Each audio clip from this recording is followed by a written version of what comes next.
नाग नागिन जो है, इनको इन्होंने नवकार मंत्र सुनाया था, उससे वो देवी देवता बन गए। और वो आए जब नॉर्थ इंडिया में अटैक्स होने शुरू हो गए थे। और लेकिन पहला टेम्पल जो है वो जम्मू में 1975 में बना था, कत्तू चौहान। जैन्स आप कह रहे हैं महाराजा गुलाब सिंह ने भी इनको इनवाइट किया यहाँ जी। आके बिजनेस करने के लिए, बिकॉज ये बिजनेस कम्युनिटी है। हमारे यहाँ त्याग की महिमा ज्यादा बताई है। मैंने कितना अनाज खा लिया जब से पैदा हुआ, टनों अनाज खा गया और फिर भूखा का भूखा।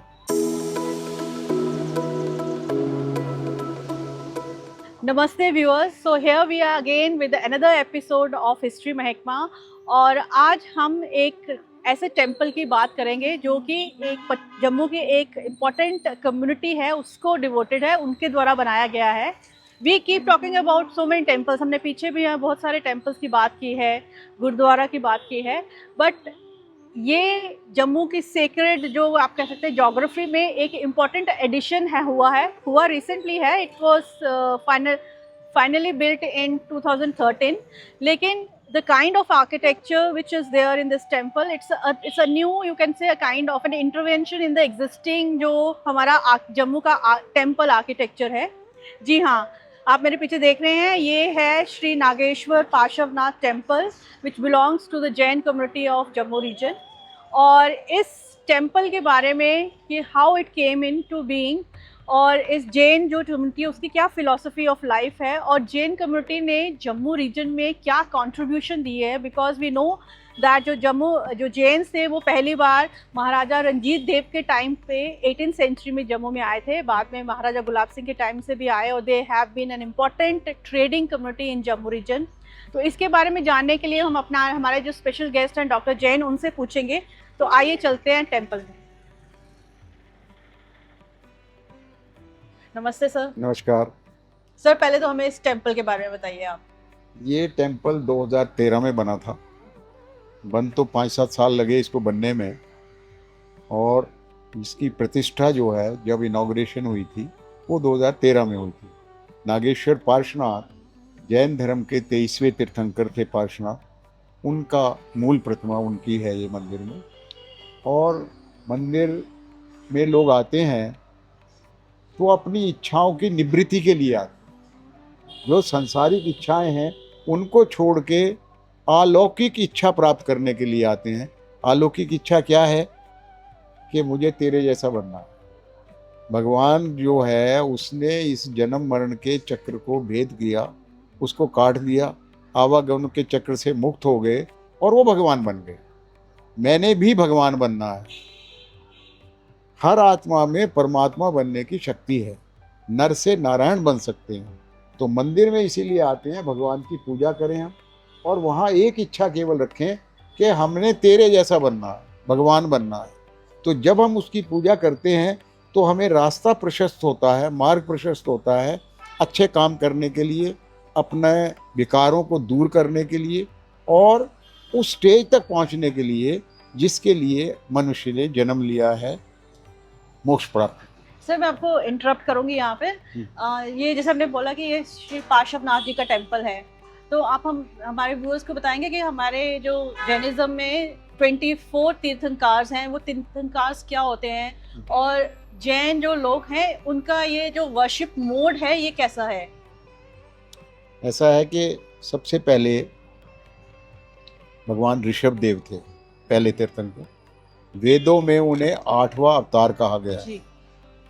फिर अजितनाथ थे, संभवनाथ थे, अभिनंदन नाथ थे, सुमतनाथ थे, पद्म प्रभु थे, स्पार्शनाथ थे, चंदा प्रभु थे, पुष्पदंत थे, शीतलनाथ थे, श्रेयांसनाथ थे, बांसपूज थे, विमलनाथ थे, अनंतनाथ थे, धर्मनाथ थे, शांतिनाथ थे, कुंथनाथ थे, अरयनाथ थे, मल्लीनाथ थे, मुनि सुव्रतनाथ थे, नमीनाथ थे, नेमिनाथ थे, पार्श्वनाथ और महावीर थे। ऐसे 24 तीर्थंकर थे। तो ये तीर्थंकर जो हैं 23वें तीर्थंकर, जैसे मैंने कहा। अब पूजा करने की अलग अलग पद्धतियां हैं कि हमने कैसे केवल लक्ष्य एक ही है कि मोक्ष को प्राप्त करना। अब देखिए, हम जल से पूजा करते हैं। जन्म जरा मृत्यु विनाशनाय जलम निपामते स्वाहा। जन्म जर्जर, जर्जर मतलब बूढ़े होना, जन्म लेना, जर्जरता को प्राप्त करना और मृत्यु को प्राप्त करना, उसका नाश हो इसलिए मैं जल चढ़ाता हूँ। भवताप विनाशनाय चंदनो नृणामते स्वाहा। जो भव भव मुझे कितने जन्म मैंने ले लिए उसका नाश हो इसलिए मैं चंदन चढ़ाता हूँ। अक्षय पद प्राप्त है अक्षम नृणामते स्वाहा। अक्षय कहते हैं जिसका नाश नहीं होता, इस पद का नाश नहीं होता, उस पद की मुझे प्राप्ति हो इसलिए अक्षत चलाता। फिर काम बाण विध्वंसनाय पुष्पम नृणामते स्वाहा। काम पैशन जो मेरे अंदर लगा हुआ है उसका नाश हो इसलिए मैं पुष्प चढ़ाता हूँ। फिर क्षुधा रोग विनाशनाय नैवेद्यम नृणामते स्वाहा। हमारे यहाँ त्याग की महिमा ज़्यादा बताई है। मैंने कितना अनाज खा लिया जब से पैदा हुआ, टनों अनाज खा गया और फिर भूखा का भूखा। तो क्षुधा रोग जो भूख का रोग है उसकी नाश हो इसलिए मैं नैवेद्य चढ़ाता हूँ। फिर मोह अंधकार विनाशनाय दीपम नृणामते स्वाहा। मोह, ये मेरी पत्नी है, ये मेरा पुत्र है, ये मेरा पिता है, ये मेरी माता है, ये मोह है, उसका नाश हो इसलिए मैं दीप चढ़ाता हूँ। और मोक्ष फल प्राप्त है फलम नृणामते स्वाहा। मुझे मोक्ष फल की प्राप्ति हो जहाँ से मैं वापस ना आ सकूं इसलिए फल चढ़ाता हूँ। और अनर्घ पद प्राप्त है अर्घम नृणामते स्वाहा। अनर्घ पद जो अनुपम पद है, भगवान का पद है, मोक्ष है, उसकी प्राप्ति हो इसलिए अर्घ चढ़ाता हूँ।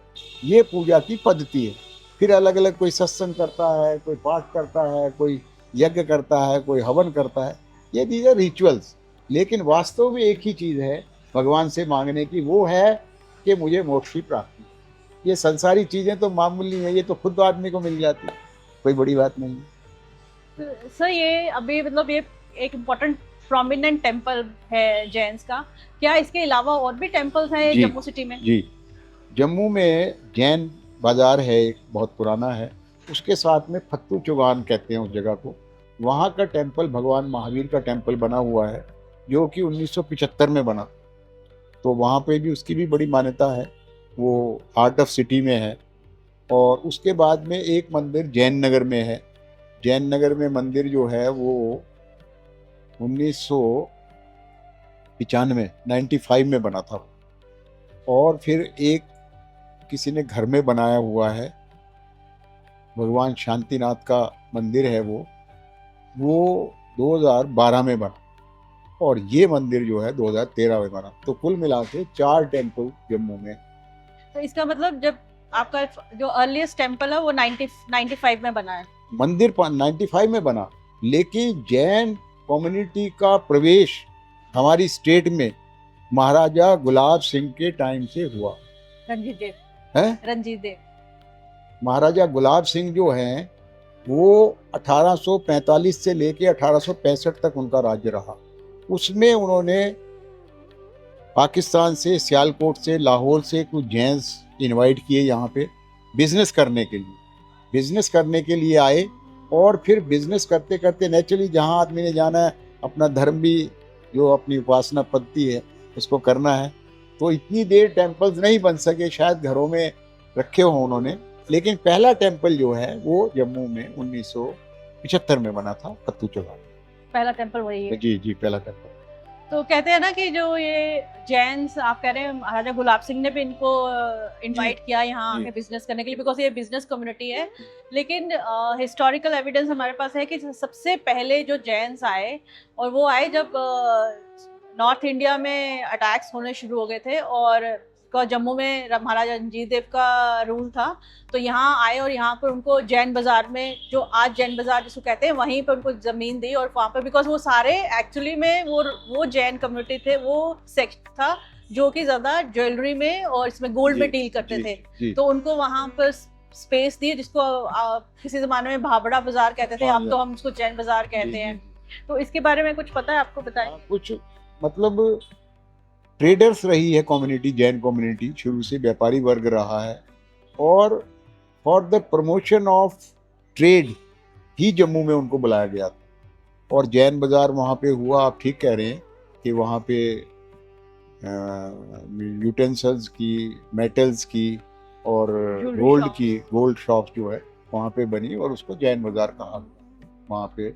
और इसीलिए जैन बाज़ार के नज़दीक है वो फत्तू चौगान, वहाँ पे इसलिए मंदिर बना। पहले एक छोटा सा धर्मशाला हुआ करती थी वहाँ, उसको फिर टेम्पल की शेप दी गई। लार्जली जो स्टार्टिंग में आए थे जैन्स, तो वो ये ज्वेलरी का बिजनेस ज्यादा था करते हैं। कौन से वो बिजनेस है जिसमें इनका ज्यादा कंट्रीब्यूशन है और यहाँ जहाँ पे जैन कम्युनिटी ज्यादा डोमिनेट करती है? वो तो ज़्यादा ज्वेलरी का और मेटल का बिजनेस ही है जम्मू में। बाकी और भी हैं, कपड़े का बिजनेस है यहाँ पे, क्लॉथ मर्चेंट्स बहुत पुराने पुराने हैं। यहाँ पे एक काशीनाथ शाह हुए हैं यहाँ पे जम्मू में। फिर दीवान क्या नाम था, दीवान बिशन दास जी थे। He was first prime minister of Jammu and Kashmir. तो रघुनाथ जी मंदिर में उनका शिलालेख भी लिखा हुआ है। वो भी जैन थे, यहाँ पे बाहर से आए थे, सियालकोट से या लाहौर से आए थे, वो यहाँ पे आके बसे थे। तो उन्होंने भी बहुत बड़ी कंट्रीब्यूशन दी है समाज को, लोगों को सही रास्ता दिखाने की कि मानव जन्म का लक्ष्य क्या है, what is the aim, ultimate aim of life, वो उन्होंने लोगों को प्रीच किया है। जम्मू में तो डोगरास रहते थे, जैन्स आए, इन दोनों की आपस में, डोगरास चाहे वो ब्राह्मण है या राजपूत हैं, और जैन्स का, इनका एक दूसरे के ऊपर क्या इम्पैक्ट था? मतलब जैन कम्युनिटी ने कुछ डोगरा रिचुअल्स एंड प्रैक्टिसेस को अडॉप्ट किया है, या डोगरास ने कोई जैन रिचुअल्स को, प्रैक्टिसेस को अडॉप्ट किया ऐसा है कि भारत के अंदर ऐसा है, ये कल्चर है कि जिसके जो रिचुअल्स हैं हम उस पर ही चलते हैं, दूसरे को अडॉप्ट मुश्किल से करते हैं। एक और नई चीज़ आपको बताऊं, जम्मू के अंदर ये रेजिडेंसी रोड से आगे वो मुसलमानों का एरिया है, क्या वजारत रोड नहीं, इधर सिटी में कनक मंडी के अंदर जो क्या कौन सा मोहल्ला है, खटीका तालाब, वहाँ मीट की दुकानें होती थी। तो मीट की दुकानें जो होती थी, जैन धर्म में एक पर्व होता है पर्युषण पर्व, उसमें त्याग की भावना होती है कि भाई आज हमने ये नहीं खाना, ये नहीं खाना, उसको छोड़ना है, इसका त्याग करना है, आज हमने झूठ नहीं बोलना। तो वो उन दिनों में जो है, पर्व पर्युषण के दिनों में मुसलमानों को कंपनसेट करते थे कि आप मुसलमानी मीट की दुकानें बंद करिए।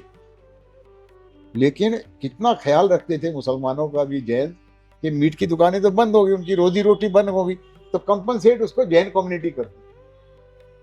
तो ये एक इम्पैक्ट था जैन कम्युनिटी का दूसरी से। बाकी ये है कि देख के एक दूसरे को, कम्युनिटी के रिचुअल्स देख के, बाकी तो आजकल ज्यादा इम्पैक्ट बॉलीवुड का होता है कि जो बॉलीवुड में वही चलता है, लेकिन रिचुअल्स तो अपने अपने रहते हैं।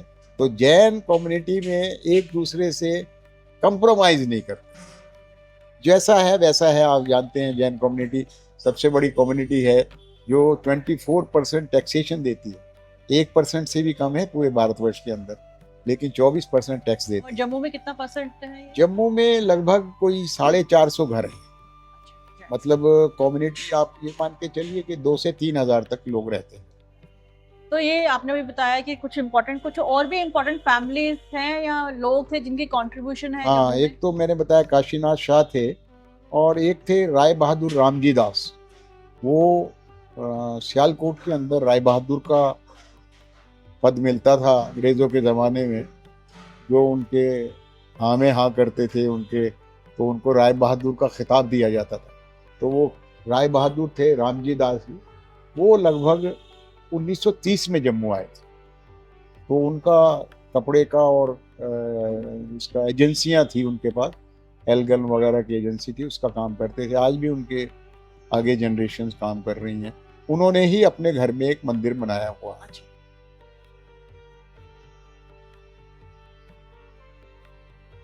ये जैन धर्म के 23वें तीर्थंकर भगवान पार्श्वनाथ की, नागेश्वर पार्श्वनाथ का मंदिर है। 108 इंच की प्रतिमा है, 9 फुट के करीब ये प्रतिमा है, और 2013 में इसकी स्थापना हुई थी। 24 तीर्थंकर हैं, उसमें से 23वें तीर्थंकर भगवान पार्श्वनाथ हैं। और इनके ऊपर आप देख रहे हैं नाग बने हुए जी। इनको पूर्व जन्म के किसी बैरी ने इनके ऊपर पत्थर, कंकड़ वगैरह बरसाए, बारिशें की। तो नाग नागिन जो है, इनको इन्होंने नवकार मंत्र सुनाया था, उससे वो देवी देवता बन गए। उन्होंने इनकी रक्षा की थी उस उपसर्ग से, तो इसलिए इनके चिन्ह जो है वो सर्प का चिन्ह बनाया जाता है। इसीलिए इनको नागेश्वर कहते हैं। नागेश्वर पार्श्वनाथ मतलब नागों का इनका चिन्ह है। 24 तीर्थंकरों में केवल एक ही तीर्थंकर हैं ये जिनको नाग का चिन्ह भी नाग है, और उनके सर पे भी नाग का है। और इधर ये जो है छठे तीर्थंकर हैं पद्म प्रभु भगवान। पदम पद्म प्रभु कदम पद्म प्रभु भगवान ये छठे तीर्थंकर हैं जैन धर्म के। तो इनका कुछ मेन इनका बस तीर्थंकर हैं, सभी तीर्थंकर एक से ही होते हैं हमारे, कोई डिस्पैरिटी नहीं है किसी। और ये छठे तीर्थंकर हैं। और ये जो है इस साइड में वो जो है 20वें तीर्थंकर हैं मुनि सुब्रतनाथ स्वामी। मुनि सुब्रतनाथ ये 20वें तीर्थंकर हैं। तो इनका केवल यही एक तीर्थंकर थे जिनका वर्ण बहुत ज़्यादा श्याम था, बाकी सब दूसरे और थे वर्ण और हुआ करते। तो ये 20वें तीर्थंकर है। तो मंदिर में आने का मुख्य लक्ष्य हमारा यही रहता है कि भगवत पद को प्राप्त करना, भगवान बनना, जिनेंद्र बनना। जय जिनेंद्र हम कहते हैं एक दूसरे को। जिनेंद्र का अर्थ है जिन्होंने अपनी इंद्रियों को बस में किया, वो जिनेंद्र। तो ये जिनेंद्र भगवान हैं। सभी को हम जिनेंद्र कहते हैं, जितने भी तीर्थंकर हैं सभी को जिनेंद्र स्वरूप कहते हैं। कि हम ज़्यादातर इंद्रियों को बस में करने की बात करते हैं। जितने भी देवी देवता हुए हैं वो भगवान की पूजा करते हैं, तो वो भी इस चीज़ के लिए लालायित रहते कि हम भी उस परम पद को प्राप्त करें। लेकिन केवल मनुष्य का जन्म ऐसा है जहाँ से हम मोक्ष को प्राप्त कर सकते हैं, अच्छे कर्म कर सकते हैं। जो ये पार्श्वनाथ हैं जी, इनके बारे में कहते हैं ना कि ये बनारस के राजकुमार थे। सभी देवी जितने भी तीर्थंकर थे सभी राजकुमार थे, सारे रॉयल यस रॉयल फैमिलीज के थे। और उन्होंने अपना घर बार छोड़ के राज को त्याग करके जंगल में गए, तपस्या की उन्होंने और निर्वाण पद को प्राप्त किया, मोक्षगामी जीव बन गए, भगवान बन गए। और इनके बाद फिर जो तो 24 थे वो महावीर जैन। महावीर जैन लास्ट थे, महावीर थे लास्ट में। और उसको लगभग 500 साढ़े 500 साल हो गए। ये उनके निर्वाण को 2550 वर्ष हो गए। 2552वां तिथि दर्पण चमाचार तिथि जो है, जो सन है वो 2552 है। तो वो उनकी मुक्ति का उस समय मुक्त हुए थे वो। तो जो इनके आपके पहले तीर्थंकर हैं ऋषभनाथ, उनका तो वेदों में भी वर्णन है जी। तो उनके बारे में और कुछ है पता? ऋषभ देव की तो बहुत बड़ी अवगाहना थी। 550 धनुष का उनका शरीर था, 1200 गज लंबा शरीर था, और आयु इतनी थी कि आदमी कयास ही नहीं कर सकता। उनको क्या हुआ कि ये कहते हैं जैन धर्म के अनुसार कि उन्होंने लोगों को खेती बाड़ी करना, रहना, वर्ण, व्यापार उन्होंने सिखाया। अच्छा। पहले यहाँ पे लोग खेती बाड़ी नहीं करते थे, यहाँ पे कल्प वृक्ष हुआ करते थे। कल्प वृक्ष क्या था, उसके नीचे जाते थे, इच्छा होती थी केला खाना है, डकार आ जाती थी।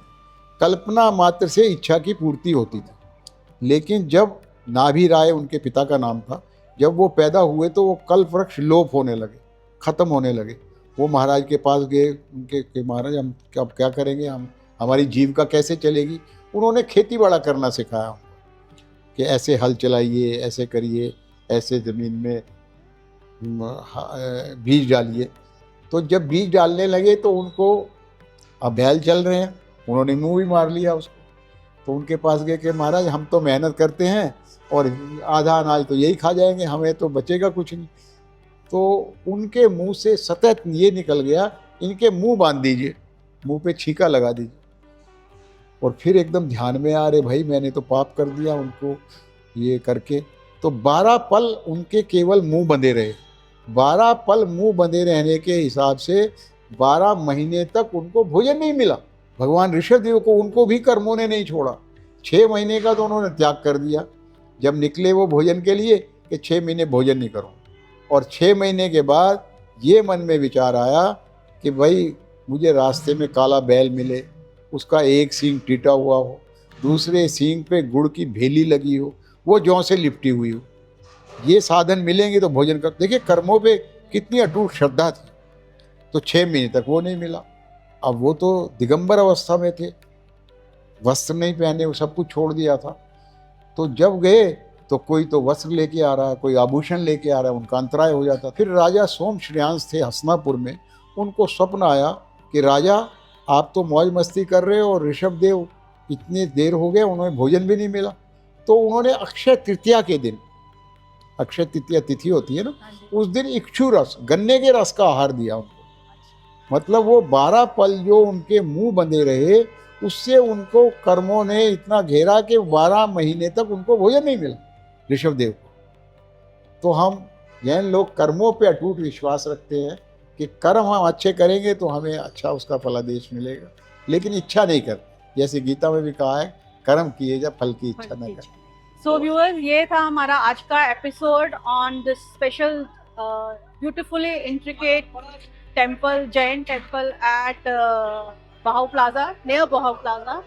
So now you know the drill, आपको क्या करना है, आपको वीडियो को लाइक करना है, और अगर आप भी इसके बारे में कुछ जानते हैं, जो जैन कम्युनिटी के बारे में जानते हैं, उनकी कॉन्ट्रीब्यूशंस के बारे में जानते हैं, प्लीज़ कमेंट सेक्शन में लिखिए। Thank you.